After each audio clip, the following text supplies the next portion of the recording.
This is an example of a banana peel process.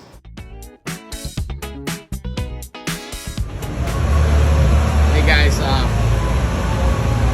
that green trolley that goes on there, and that was an improvement that I had purchased because we were doing this, and it was nice because the improvement included this hose, so you could roll that right up to the machine and then pump it versus pumping into a bucket, carrying it over there and dumping it. We were splashing out, and then we sometimes get too much, not enough, or blah, blah, blah.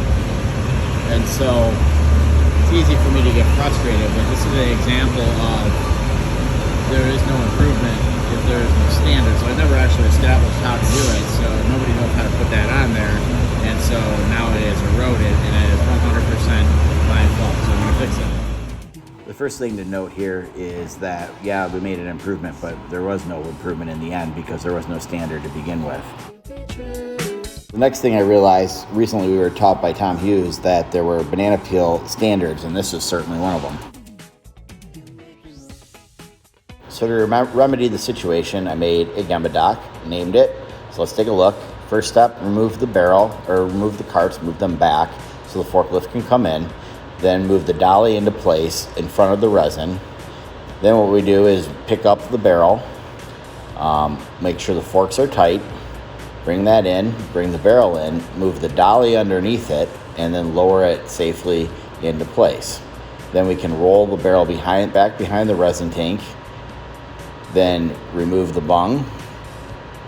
Then what we do after that is replace the pump, make sure it's orientated towards the machine and that the barrel is rolled back behind the machine so that molds can pass through, and you're finished.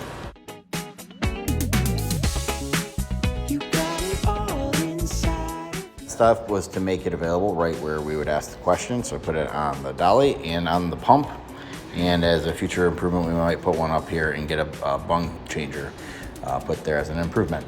Thanks guys. Special thanks to Steve and Chris for helping Dremel out a little area to get the cant block in. Wow, look at this. What do you do? Put the last piece of the puzzle. Good thing we didn't show them.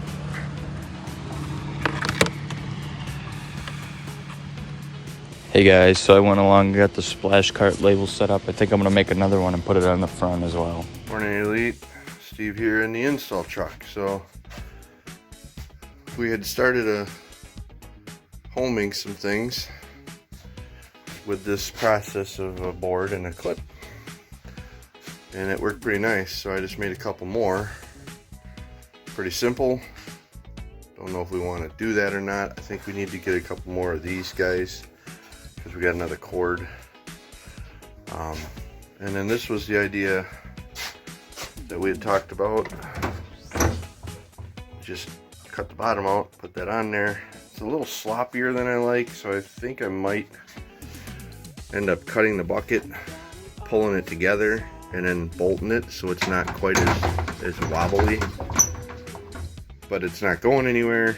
We'll give that a try for a week or so and see if we like it. My lead, so I got this kind of tapered in, cleaned up a little bit. I know it's going to be hard because I think I still am going to dodge this area, but hopefully it grows and be a great improvement.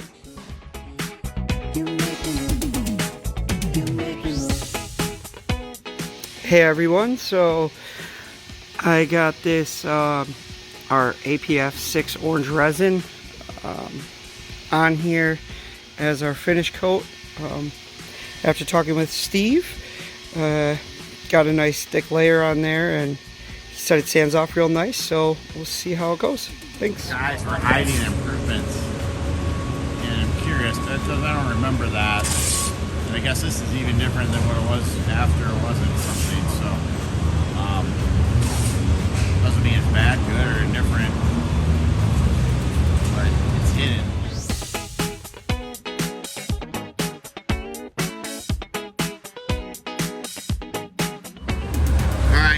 Here's the improvement that Steve and Shane came up with. We were trying to figure out the pigment and whatnot, and we're like, Shane came and said, hey, this stinks. It's this lip, and it's so heavy, but it's nice to have it up this high because we can put it right on the row. and you can actually see it, which is the biggest problem. When you get down there and it's behind there, it's hard to see. And so we were trying to figure out how to put the right amount in and not make it be a struggle. And the reason why was the lips and the bins on there. So they figured out that if you raise one a little bit and they kept one lower and raised one a little bit, that we could fit all our pigment on here. And mind blown, awesome. There you go, guys. Right, just for an update, got this plate welded on, got it tapped in and it's bolted on now. Got all this back fastened, and thought we might have to lengthen the dust collection hoses, but right now it looks like we might be okay. So we're gonna try this out and hopefully it works.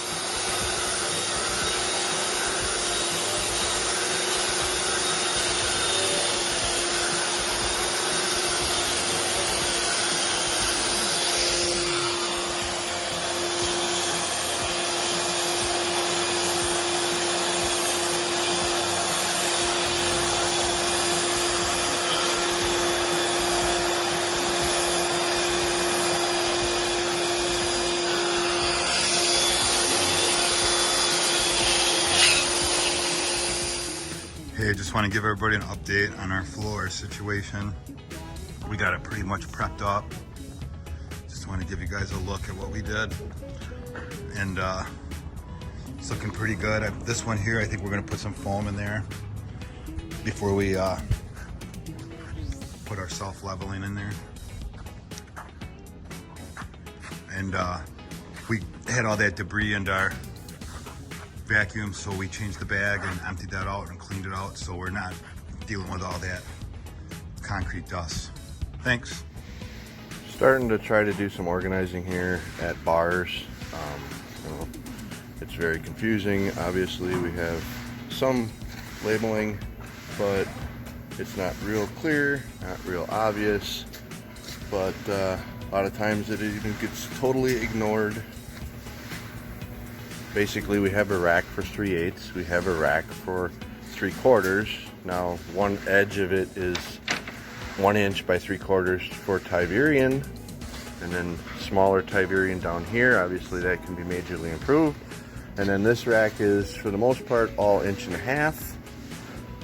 But we dig through a big old conglomerate of messes every time we have to set up something. So, I've cleared out one spot for the ones that we use for sidebars for 22s, 22.5s, 25s, 25.5s when we're making flat stock, and have them written on and given one single shelf that is labeled now on both sides.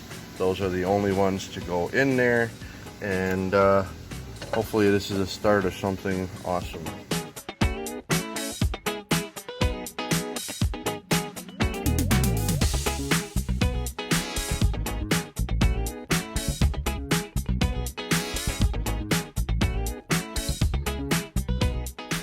Thanks for ending the week strong, guys. I really appreciate it.